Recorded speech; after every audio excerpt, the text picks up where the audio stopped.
Hi, you're watching Digital Disruptors. I'm in conversation with Srikanth Velamakanni, founder CEO of Fractal. Srikanth, you've been an entrepreneur yourself. What's new about entrepreneurship in the 2020s? What's going to be different? Okay, I started my journey of entrepreneurship in 2000, and frankly, the world was very, very different, and India was very different. It was the wild, wild west of entrepreneurship, and frankly, when I started, I came in with the impression that fundamentally business is corrupt, and that it's impossible to raise money. That was the mindset with which I started, and the world has really changed quite dramatically in the last 20 years, especially from the lens of an Indian entrepreneur. I think capital is available, and most importantly, people really understand what is capital, how to use capital, how to give capital, how to really value a startup, how to set them up for growth, and some of the big trade-offs around investing for growth versus investing for efficiency. I think these are things that are much more understood. How to groom and build a startup. Startup was a difficult thing for an entrepreneur back in the day, also because hiring talent was really impossible. I mean, people really thought working for a small company or working for a startup was an anathema. Now I think it's fashionable to work for a startup, and most importantly, I think, is the idea of failure. I think failure was a stigma.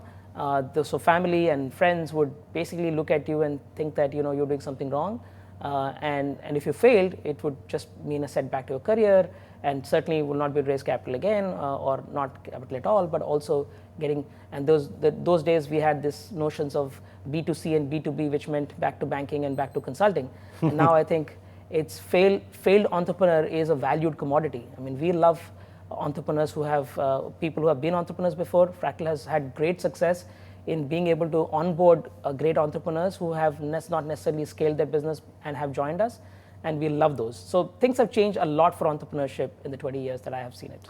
We also have this concept of entrepreneurship. For instance, when you hire a failed entrepreneur and turn them into employees, are they able to function entrepreneurially inside the organization? I think what entrepreneurship teaches is important, right? Firstly, entrepreneurship is an exercise in ego destruction. When you start thinking that you're going to conquer the world, that you'll be your own boss and all of that good stuff, and then you suddenly realize that everybody is your boss, and it's winning is really hard, and hiring employees is hard, and building a business is hard, and it teaches you humility, and it really crushes your ego. But then it also means that you have a very strong need to win. Entrepreneurs stay entrepreneurs because they have a really strong desire to change the world and win and really do something meaningful. And so that drive is incredible, especially for an entrepreneur who has not really seen big success. For them to have another shot at creating great success is important. So these are the hardest working, most committed, driven people who really can change the world, right? And now all they need is a platform. And if a company can provide that platform, they're happy, they're successful, they find meaning, and they have been incredible for Fractal so far. A word that we hear quite often these days is blitzscaling. What is blitzscaling? So blitzscaling is a term coined by Reid Hoffman in his very successful book called Blitzscaling, and he teaches a course at Stanford using the same concept.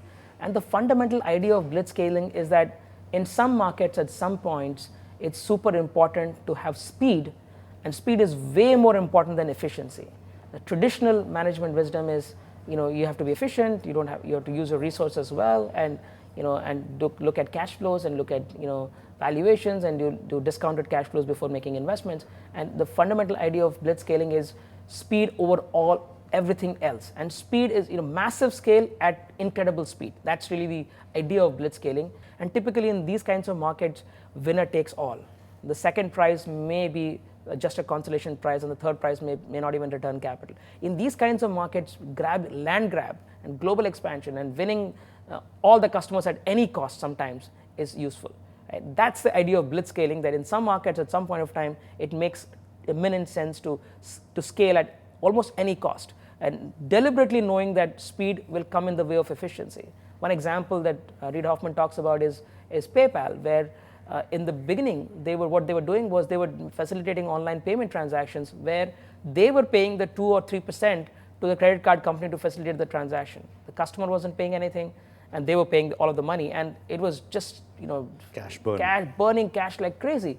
But as they went along, they fixed that problem. They found cheaper ways to do that.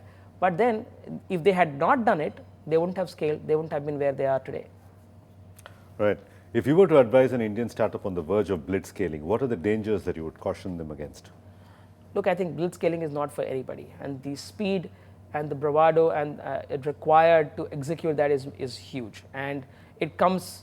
It's like, they say you can't make an omelette without breaking some eggs, and you'll have to break a few things. Like, I think Facebook's motto was move fast and break things. It works when it works, but when it doesn't work, it also has a very high chance of failure. So if your ability to take that risk is important, right? If failure is not an option, I mean, blitzscaling is not for you, because frankly, the history is written by the winners. And while there are great Facebook and Amazon other examples, there are countless examples that don't work. So it has to work for you.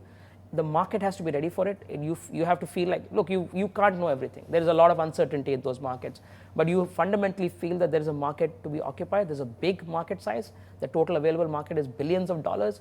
And you feel like there are network effects and positive feedback loops in such a market, I think that's good for you. But otherwise, you may just burn up cash. Most importantly, capital. The fundamental belief here is that you have human capital and financial capital. If you don't have any of the two, then you can't scale. And financial capital, especially in markets like India, can sometimes vanish. And therefore, ability to raise the next round of money, which is critical to scale, because you are actually sacrificing efficiency for speed, is important. So if you can't raise money, then it will collapse by definition. You work in the domain of AI. Your company works in the domain of AI. Other than your own company, what are the most promising trends you see in the AI startup world?